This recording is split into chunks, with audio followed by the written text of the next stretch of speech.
இப்போ நீங்க தினமும் காலையில எழுந்து ஒரு 5 கிலோமீட்டர் ஓடுறீங்கன்னு வச்சுப்போம். ரொம்ப கவனமா சத்தான உணவுகளை பார்த்து பார்த்து சாப்பிடுறீங்க. ஆமா, ஆர்கானிக் காய்கறிகள், கிரீன் டீ, அப்புறம் சரியா 8 மணி நேர தூக்கம். கரெக்ட். இப்படி உங்க ஆரோக்கிய பட்டியல் எல்லாமே ரொம்ப கச்சிதமா இருக்கலாம். ஆனா உங்க கூடவே உட்கார்ந்து தினமும் நைட்டு டின்னர் சாப்பிடுற ஒரு நபர் உங்க உடம்புல இருக்கிற டிஎன்ஏவை கொஞ்சம் கொஞ்சமா சிதைச்சுக்கிட்டு இருக்காரு அப்படின்னு சொன்னா உங்களால நம்ப முடியுதா?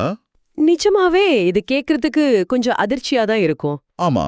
அதாவது நீங்க எவ்வளவுதான் உடற்பயிற்சி செஞ்சாலும் சரி, நீங்க யாரு கூட அதேமா பழகுறீங்க அப்படிங்கிறது நேரடியாலவே உங்க செல்களோட ஆயுள குறைக்குது. இதுதான் இன்னைக்கு நாம பார்க்க போற ஆழமான அலசலோட மைய கருத்து. கண்டிப்பா. ஆரம்பத்துல இத கேக்கும்போது ஏதோ வாட்ஸ்அப்ல வர்ற தத்துவ மெசேஜ் மாதிரி தான் பலருக்கும் தோணும். அதாவது நல்ல மனிதர்களோட பழகுங்க, வாழ்க்கை சிறப்பா இருக்கும், நம்ம காலங்காலமா சொல்ற ஒரு விஷயம் தானே இதுன்னு கடந்து போயிடுவோம். ஆமா ஆமா, நானும் முதல்ல அப்படிதான் நினைச்சேன். ஆனா உண்மையிலே இது வெறும் தத்துவம் கிடையாது. இது மிக துல்லியமான ஒரு பயோலாஜிக்கல் சயின்ஸ். நம்ம சாப்பிடுற உணவு எப்படி உடம்புல ரத்தமா மாறுதோ அதே போல தான் நம்ம பழகுற மனிதர்களோட குணாதிசயங்களும் நம்ம உடம்புக்குள்ள ரசாயன மாற்றங்களை உருவாக்குது. ரொம்ப சுவாரஸ்யமான விஷயம் இது.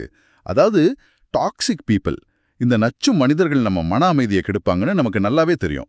ஆனா அவங்க எப்படி நம்மளோட பயோலாஜிக்கல் வயசை, அதாவது உயிரியல் வயசை இவ்ளோ வேகமா அதிகரிக்கிறாங்க?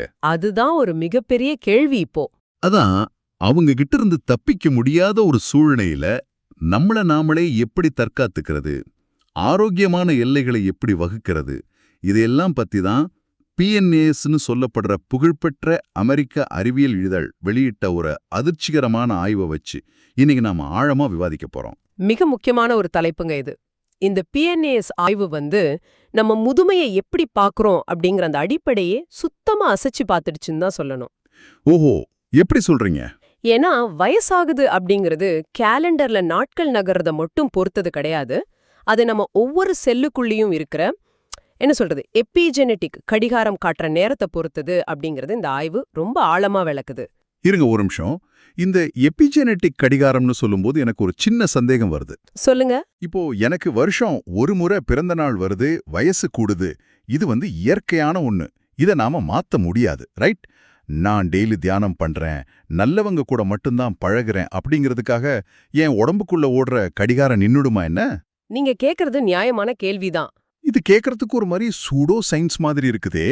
இந்த ஆய்வு எப்படி இத அறிவியல் ரீதியா நிரூபிக்குது? உங்க சந்தேகம் 100க்கு 100 கரெக்ட். அதனாலதான் இந்த ஆய்வோட மெத்தடாலஜிய நம்ம கவனிக்கணும். எபிஜெனெட்டிக் கடிகாரம் அப்படிங்கிறது நீங்க நினைக்கிற மாதிரி சுவத்துல மாற்ற கடிகாரம் கிடையாது. அது ஒரு பயோமார்க்கர். ஓகே, பயோமார்க்கர்னா? இன்னும் தெளிவா சொல்லணும்னா உங்க டிஎன்ஏல எந்த அளவுக்கு தேய்மானம் ஏற்பட்டிருக்கு அப்படிங்கறத அளவிடுற ஒரு முறை. இப்போ உங்க சர்டிபிகேட் படி உங்களுக்கு 40 வயசு இருக்கலாம். அது குரோனலாஜிக்கல் வயசு. ரைட், அது மாறாது. ஆனா உங்க டிஎன்ஏல இருக்கிற செல்களோட சுறுசுறுப்பை பொறுத்து உங்க உடம்புக்கு 35 வயசும் ஆகலாம் அல்லது 50 வயசும் ஆகலாம். இதுதான் பயாலாஜிக்கல் வயசு. ஓ, இப்போ எனக்கு புரியுது. அதாவது ஒரு கார் வாங்கி 5 வருஷம் ஆயிருக்கலாம். ஆனா அதை நாம எப்படி மெயின்டைன் பண்றோம் அப்படிங்கறத பொறுத்து அந்த இன்ஜினோட ஆயில் மாறும் இல்லையா? எக்ஸாக்ட்லி, அதேதான். சரி, இந்த PNAS ஆய்வுல அப்படி என்னதான் செஞ்சாங்க? இது எப்படி கண்டுபிடிச்சாங்க? இந்த ஆய்வுக்காக அவங்க 2600க்கும் மேற்பட்ட பெரியவங்களை செலக்ட் பண்ணி அவங்களோட ரத்த மாதிரிகளை எடுத்து டிஎன்ஏ பரிசோதனை பண்ணாங்க. ஓகே, வெறும் ரத்த பரிசோதனை மட்டும்தானா?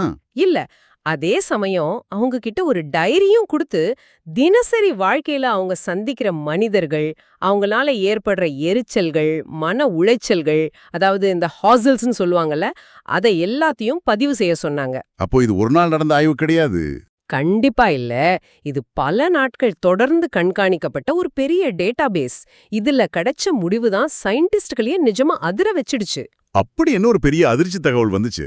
உங்களை சுத்தி தேவையில்லாம பிரச்சனைகளை உருவாக்குற மனிதர்கள், உங்களை எப்பவுமே ஒரு மாதிரி மன அழுத்தத்திலேயே வச்சிருக்கிற நபர்கள், இவங்க கூட நீங்க தொடர்ந்து பழகுனா உங்க உடம்போட இந்த எபிஜெனெட்டிக் கடிகாரம் ரொம்ப வேகமா ஓட ஆரம்பிக்குது. நிஜமாவா? ஆமா. அந்த 2600 பேர்ல யார் யாரெல்லாம் இந்த நச்சு மனிதர்களால அதிகமா பாதிக்கப்பட்டாங்களோ அவங்களோட உண்மையான வயசை விட அவங்களோட செல்கள் 9 மாசம் மூத்துதான் மாறிடுச்சு. 9 மாசமா? என்ன சொல்றீங்க? என் பக்கத்துல உட்கார்ந்துட்டு ஒருத்தர் பண்ற தேவையில்லாத பிரச்சனைக்காக என் உடம்புக்கு 9 மாசம் அதிகமா வயசாயிடுதா? அது மட்டும் இல்ல, உங்க சுற்றத்துல எத்தனை டாக்ஸிக் மனிதர்கள் இருக்காங்களோ அந்த ஒவ்வொரு பிரச்சனை தரும் உறவும் உங்க வயசு 1.5% வேகமா கூட்டிக்கிட்டே போகுது. அப்போ ஒருத்தர் இல்லாம 2-3 பேர் இருந்தா அது ஒரு காம்பவுண்டிங் எஃபெக்ட் மாதிரி தான். ஒரு 3 பேர் உங்க வாழ்க்கையில தொடர்ந்து மன உளைச்சலை தராங்கன்னா அந்த பாதிப்பு பல மடங்கா உங்க செல்களை தாக்குது. இது ரொம்பவே பயமா இருக்கு கேட்கறதுக்கு. இப்போ ஒருத்தரை பிடிக்கலன்னா அவரை விட்டு விலகி வந்துடலாம்னு நம்ம நினைக்கிறோம். ஆனா அந்த நபர் எனக்கு ஏற்படுத்தின எரிச்சலும் கோபமும் என் செல்களுக்குள்ள ஒரு நிரந்தரமான தேய்மானத்தை ஏற்படுத்திட்டு போகுது அப்படிங்கிறது ரொம்ப பெரிய விழிப்புணர்வை தருது. ஆமா, அது ஒரு நிரந்தர வடு மாதிரி ஆயிடுது. ஆனா இது உடம்புக்குள்ள பிசிக்கலா எப்படி நடக்குது? இப்ப அந்த நபர் என் உடம்ப தொடல, அடிக்கல, வெறும் வார்த்தைகளும் அவங்க தர்ற மன அழுத்தமும் எப்படி என் டிஎன்ஏவை சிதைக்க முடியும்? இதை நம்ம ஆழமா புரிஞ்சுக்கணும்னா நம்ம செல்களுக்குள்ள நடக்கிற அந்த ரசாயன போரை பத்தி நம்ம தெரிஞ்சுக்கணும். இதுக்கு டிலோமியர்ஸ் அப்படிங்கிற ஒரு விஷயத்த பத்தி நாம பேசணும். டிலோமியர்ஸ், இது நான் சில ஆரோக்கியம் சம்பந்தமான கட்டுரைகள்ல படிச்சிருக்கேன். இது குரோமோசோம்களை பாதுகாக்கிற ஒரு கவசம்னு சொல்லுவாங்க, கரெக்டா? மிகச்சரி. நம்ம ஒவ்வொரு செல்லுக்குள்ளேயும் குரோமோசோம்கள் இருக்கு. இதுதான் நம்ம மரபணு தகவல்களை தாங்கிட்டு போற ஒரு வண்டி மாதிரி. ஓகே. இந்த குரோமோசோம்களோட நுனில இருக்கிற ஒரு பாதுகாப்பு கவசம் தான் டெலோமியர்ஸ். இது நீங்க எப்படி கற்பனை பண்ணிக்கலாம்னா, உங்கள் ஷூலேஸோட முனையில ஒரு சின்ன பிளாஸ்டிக் உறை இருக்கும் இல்லையா? ஆமா. அந்த பிளாஸ்டிக் உரை இல்லைன்னா ஷூலேஸ்ல இருக்க நூலெல்லாம் பிரிஞ்சு போய் கொஞ்ச நாள்லயே அந்த லேஸ் மொத்தமா வீணாயிடும். எக்ஸாக்ட்லி. அந்த பிளாஸ்டிக் உரை மாதிரி தான் இந்த டெலோமியர் செயல்படுது. செல்கள் பெரிஞ்சு தங்களை புதுப்பிச்சுக்கும் போது குரோமோசோம்கள் சிதைஞ்சிடாம இது பாதுகாக்குது. ஓஹோ, அப்போ செல் பிரியும் போது இது ரொம்ப முக்கியம். ஆமா. ஆனா ஒவ்வொரு முறை செல் பிரியும் போது இந்த டிலோமியர்ஸ் கொஞ்சம் கொஞ்சமா தேஞ்சு சுருங்கிட்டே வரும். ஒரு கட்டத்துல இது முழுசமா சுருங்கிடுச்சுன்னா அந்த செல் அதுக்கப்புறம் பிரிஞ்சு தன்னை புதுப்பிக்க முடியாது. அந்த செல் செத்துடும், ரைட்? கரெக்ட். அது இறந்துடும். இதுதான் இயல்பான முதுமை. ஆனா நீங்க ஒரு நச்சு மனிதர் கூட இருக்கும்போது என்ன நடக்குது தெரியுமா? அதுதான் எனக்கு சுத்தமா புரியல. என் மூளை சந்திக்கிற ஒரு மன அழுத்தம் எப்படி என் டிலோமியஸை பாதிக்க முடியும்? நீங்க மன அழுத்தத்தை தர்ற நபர்கள் கூட பழகும்போது உங்க மூளை அதை ஒரு சாதாரண எரிச்சலா பார்க்கறது கிடையாது. அதை உங்க உயிருக்கே ஒரு ஆபத்தா தான் அது கருதுது. ஒரு பிசிக்கல் த்ரெட் மாதிரி பாக்குது. ஆமா. அந்த அழுத்தத்தை சமாளிக்க உங்க உடம்புல கார்டிசோல் அப்படிங்கிற மன அழுத்த ஹார்மோன் ரொம்ப அதிகமா சுரக்குது. ஓ, கார்டிசோல், இது பரிணாம வளர்ச்சியில நம்மளை காப்பாத்துறதுக்காக வந்த ஹார்மோன் தானே? கரெக்ட். ஆதி காலத்துல காட்டுல ஒரு சிங்கம் நம்மள துரத்தும் போது உடம்புல இருக்கிற எல்லா சக்தியும் திரட்டி நம்மள ஓட வைக்கிறதுக்காக சுரக்கிற ஹார்மோன். அதே ஹார்மோன் தான். சிங்கம் துரத்தும் போது கார்டிசோல் சுரக்கும். நாம உடனே ஓடி தப்பிச்சிடுவோம். அதுக்கப்புறம் ஒரு சில மணி நேரங்கள்ல கார்டிசோல் அளவு குறைஞ்சு உடம்பு திரும்ப நார்மல் நிலைக்கு வந்துடும். ஆனா இப்போ நம்மள எந்த சிங்கமும் துரத்துறது இல்லையே. அதுதான் பிரச்சனை.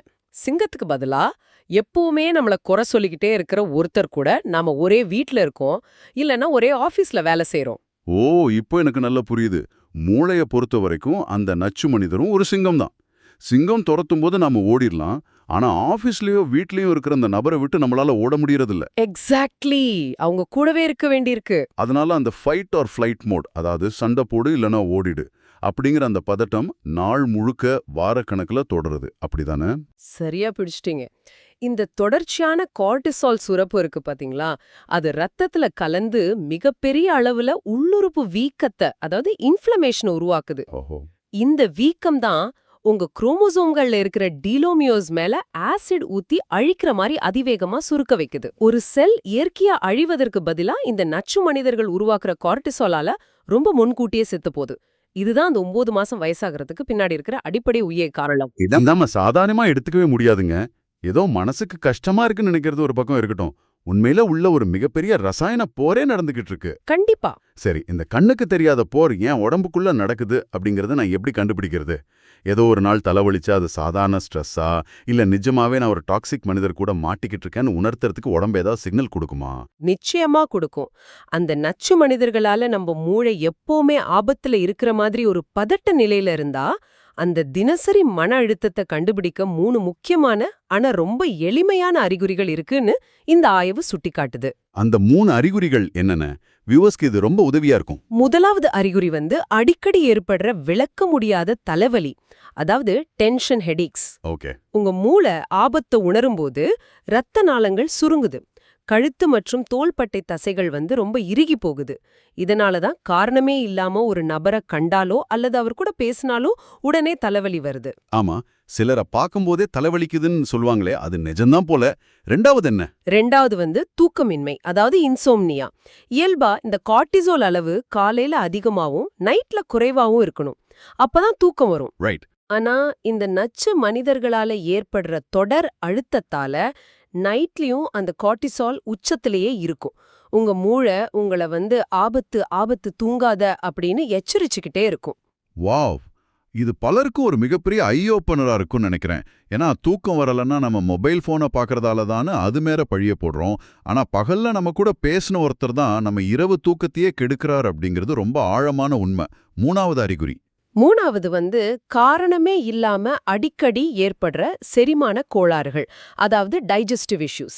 செரிமான கோளாறுக்கும் நச்சு மனிதர்களுக்கு என்ன சம்பந்தம்? நான் முன்னாடியே சொன்ன மாதிரி உடம்பு ஆபத்தை உணரும்போது தப்பிச்சு ஓடுறதுக்காக தன்னோட மொத்த ரத்த ஓட்டத்தையும் கை கால் தசைகளுக்கு அனுப்பிடுது. ஓஹோ. இதனால உங்க செரிமான மண்டலத்துக்கு போதுமான ரத்தம் போகாம செரிமானமே தற்காலிகமா நிறுத்தப்படுது. நீங்க சாப்பிடுற உணவு அப்படியே வயித்துல தங்கி நெஞ்செரிச்சல், அசிடிட்டி மாதிரியான பிரச்சனைகளை உருவாக்குது. அப்படியென்றால் நம்ம தலைவலிக்கும் தூக்கமின்மைக்கும் செரிமான பிரச்சனைக்கும் நம்ம உணவு பழக்கத்தையும் வேலை பழுவையும் தான் காரணம் நம்பிட்டு இருக்கிறோம். ஆனா நம்ம பக்கத்துல உட்காந்து எரிச்சல் ஊற்றும் நபர்கள் தான் இதுக்கு மூல காரணமே. ஆமா, அதுதான் உண்மை. சரி, உடம்புக்குள்ள என்ன நடக்குது, அதை எப்படி கண்டுபிடிக்கிறதுன்னு தெளிவா பார்த்துட்டோம். இப்போ ரொம்ப முக்கியமான ஒரு கேள்வி வருது. இந்த உயிரியல் தாக்குதலை ஏற்படுத்துறவங்க யாரு? அவங்க எங்க இருக்காங்க? இதுதான் இந்த ஆய்வோட மிக சுவாரஸ்யமான பகுதினே சொல்லலாம். புள்ளி விவரங்கள் படி பாத்தீங்கன்னா இன்றைய சமூகத்துல 10 பேர்ல 3 பேருக்கு இந்த மாதிரியான தேவையில்லாத மன உளைச்சலை தர்ற நபர் ஒருத்தர் கண்டிப்பா தெரிஞ்சிருப்பாங்க. கண்டிப்பா இருப்பாங்க. அது ஆபீஸ்ல கூட வேலை பார்க்கறவரா இருக்கலாம், அல்லது பக்கத்து வீட்டுக்காரரா இருக்கலாம். ஆனா இந்த ஆய்வுல வெளிவந்த ரொம்ப ஆச்சரியமான சற்று அதிர்ச்சியான விஷயம் வேற ஒண்ணு இருக்கு. அதிர்ச்சியான விஷயமா? அது என்ன? பொதுவா மன அழுத்தம்னா கணவன் அல்லது மனைவியால வர்ற கருத்து வேறுபாடுகள் தான் அதிகம்னு நாம நினைப்போம், ரைட்? ஆமா, கல்யாணமானாலே ஸ்ட்ரெஸ் தானே ஜோக் வேற அடிப்பாங்க. ஆனா ஆய்வாளர்கள் அந்த டேட்டாவை ஆராய்ஞ்சப்போ ஒருத்தரோட வாழ்க்கை துணையை விட வீட்ல இருக்கிற அம்மா, அப்பா அல்லது பிள்ளைங்க கிட்ட இப்படிப்பட்ட பிரச்சனைகள் இருந்தாலோ அல்லது அவங்க இந்த நச்சுத்தன்மையோட நடந்துக்கிட்டாலோ அது உடம்பை இன்னும் பல மடங்கு வேகமா பாதிக்குதுன்னு கண்டுபிடிச்சிருக்காங்க. என்னது? ஆமா, டிலோமியர்ஸ மிக வேகமா அழிக்கிறது அந்த ரத்த உறவுகள் தான். இது உண்மையிலே ரொம்ப ஆழமா சிந்திக்க வேண்டிய ஒரு விஷயம். நாம திரைப்படங்கள்லயும் சரி, நிஜ வாழ்க்கையில சரி, கணவன் மனைவி சண்டையில தான் மன அழுத்தம் அதிகம்னு சொல்லுவோம். ஆனா ரத்த சம்பந்தமான உறவுகள் ஏற்படுத்துற தாக்கம் உயிரியல் ரீதியாவே இவ்வளவு ஆபத்தானது அப்படிங்கிறது கொஞ்சம் இருண்ட யதார்த்தமா இருக்கு. ஆமா, கொஞ்சம் யோசிச்சு பார்த்தா இது ஏன் இப்படி நடக்குதுன்னு எனக்கு புரியுது.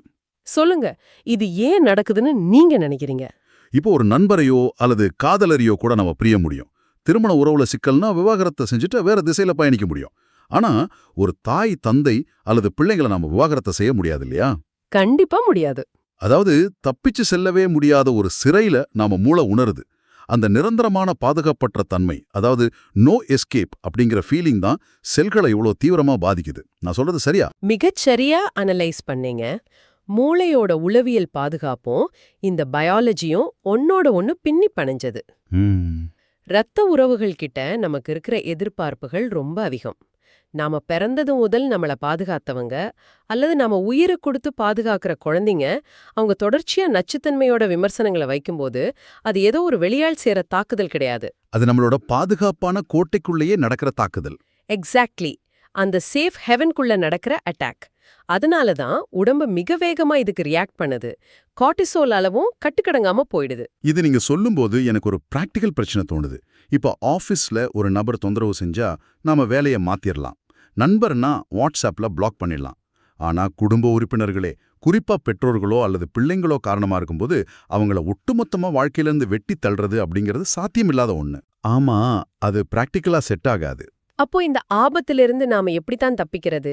நச்சு மனிதர்கள் கிட்ட இருந்து எப்படி ஆரோக்கியமான எல்லைகளை வகுக்கிறது? என் செல்களை நான் எப்படி காப்பாத்துறது? இது ஒரு முக்கியமான கட்டம். இதுக்கு இந்த ஆய்வோட முக்கிய ஆசிரியர் பியூம் கியூலி ஒரு தெளிவான தீர்வை முன்வைக்கிறாரு. என்ன சொல்றாரு அவரு? எல்லாரையும் ஒட்டுமொத்தமா வாழ்க்கையிலிருந்து வெட்டி விட வேண்டிய அவசியமே இல்ல. அதுக்கான சாத்தியமும் இல்ல. மாறாக ஆரோக்கியமான எல்லைகளை வகுக்கிறது தான், அதாவது செட்டிங் ஹெல்தி பவுண்டரிஸ், அதுதான் இதுக்கான ஒரே தீர்வுன்னு சொல்றாரு. ஆரோக்கியமான எல்லைகளை வகுக்கிறதுன்னு சொல்றது கேக்குறதுக்கு ரொம்ப ஈஸியா இருக்கு. ஆனா ஒரே வீட்ல இருக்கும்போது அது எப்படி சாத்தியம்? அதுக்கு ஒரு உதாரணம் சொல்றேன். நம்ம நோய் எதிர்ப்பு சக்தி எப்படி செயல்படுதுன்னு யோசிச்சு பாருங்க. உலகத்துல வைரஸ்களும் பாக்டீரியாக்களும் இருக்கிறத நம்மால தடுத்து நிறுத்த முடியாதா? முடியாது. ஆனா நம்ம உடம்புல நோய் எதிர்ப்பு சக்தி அதிகமா இருக்கும்போது அந்த வைரஸ் உள்ள வந்தாலும் அது நம்ம செல்களை பாதிக்காம உடம்பு தற்காத்துக்குது இல்லையா? அதே போலதான் நச்சு மனிதர்களையும் நீங்க கையாளணும். வாவ், இது ஒரு அற்புதமான உவமை. அதாவது நச்சு மனிதர்களை அழிக்கிறதோ அல்லது அவரை முழுவதுமா தவிர்க்கிறதோ நம்ம நோக்கம் கிடையாது. அவங்க உலகத்துல இருக்காங்க, நம்ம வீட்ல கூட இருக்கலாம். ஆனா அவங்க வீசுற வார்த்தைகளோ செயல்களோ நம்ம உணர்வுகளோட ஒட்டி கொள்ளாம பாத்துக்க நம்மளோட சைக்கலாஜிக்கல் இம்யூனிட்டி நம்ம வளர்த்துக்கணும். அப்படிதானே? நீங்க அதை ரொம்ப துல்லியமா உள்வாங்கிட்டீங்க. அந்த வைரஸ்க்கு நீங்க ரிசெப்டார்களை கொடுக்க கூடாது. ரிசெப்டார்கள் கொடுக்க கூடாதுன்னா? அதாவது எல்லைகளை வகுக்கிறதுனா என்ன? ம், இப்போ ஒரு குறிப்பிட்ட நபர் எப்பவுமே உங்களை குறை சொல்லிக்கிட்டே இருக்காருன்னு வச்சுப்போம். அவரு கூட விவாதிச்சு அவரை மாத்த முயற்சி பண்றத முதல்ல கைவிடணும். ஓகே, ஆர்கியூ பண்ணக்கூடாது. ஆமா, ஆமா, நீங்க சொல்றது சரிதான். நான் இத பிறகு பாக்குறேன் அப்படின்னு ரொம்ப சுருக்கமா பேச்ச முடிச்சுக்கிட்டு அந்த இடத்துல இருந்து கண்ணியமா நகர்ந்துடணும். ம், உணர்வுபூர்வமா அந்த வார்த்தைகளை உங்க மனசுக்குள்ள அனுமதிக்காம இருக்கணும்.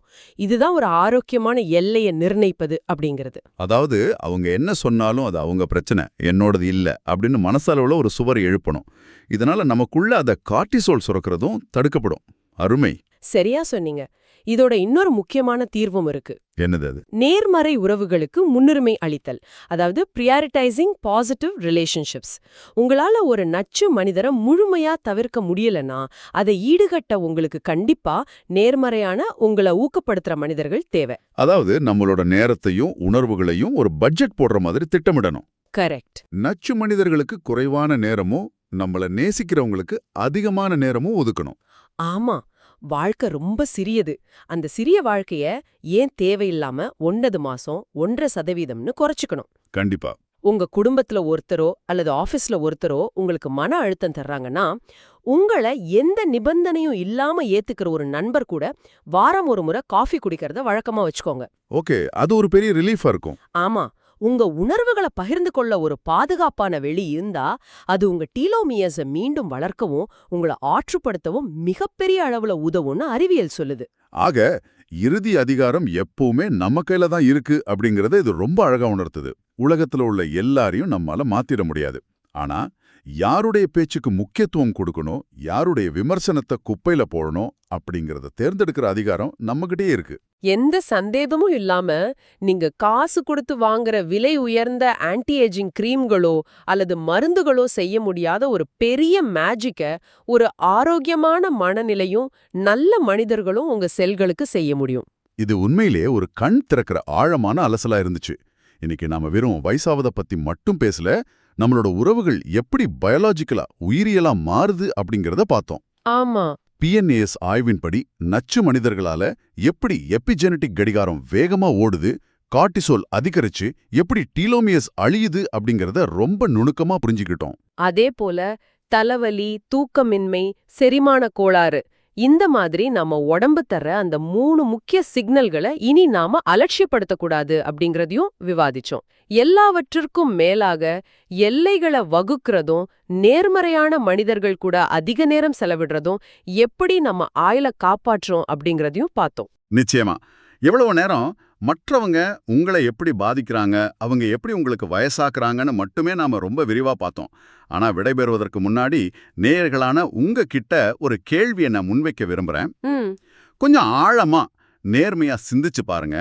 உங்களோட சில விமர்சனங்களோ அல்லது உங்களோட சில தேவையற்ற கோபங்களோ உங்களுக்கு தெரியாமலே உங்க கூட இருக்கிற அன்பானவங்களோட வயசை வேகமா அதிகரிச்சு அவங்களுடைய டிலோமியர்ஸை சுருக்கிக்கிட்டு இருக்குமா? அது ரொம்ப ஆழமான கேள்வி. நீங்க மற்றவங்களோட வாழ்க்கையில நோய் எதிர்ப்பு சக்தி மாதிரி ஒரு பாசிட்டிவ் மனிதரா இருக்கீங்களா? அல்லது உங்களுக்கு தெரியாமலேயே ஒரு நச்சு மனிதரா, ஒரு வைரஸா மாறிக்கிட்டு இருக்கீங்களா? இந்த கேள்வியோட உங்களை சிந்திக்க விட்டு நமக்கான ஆரோக்கியமான எல்லையை இன்றே வகுப்போம் அப்படின்னு கூறி இந்த ஆழமான அலசலை இனிதே நிறைவு செய்றோம். மீண்டும் மற்றொரு சுவாரஸ்யமான தேடல்ல சந்திப்போம்.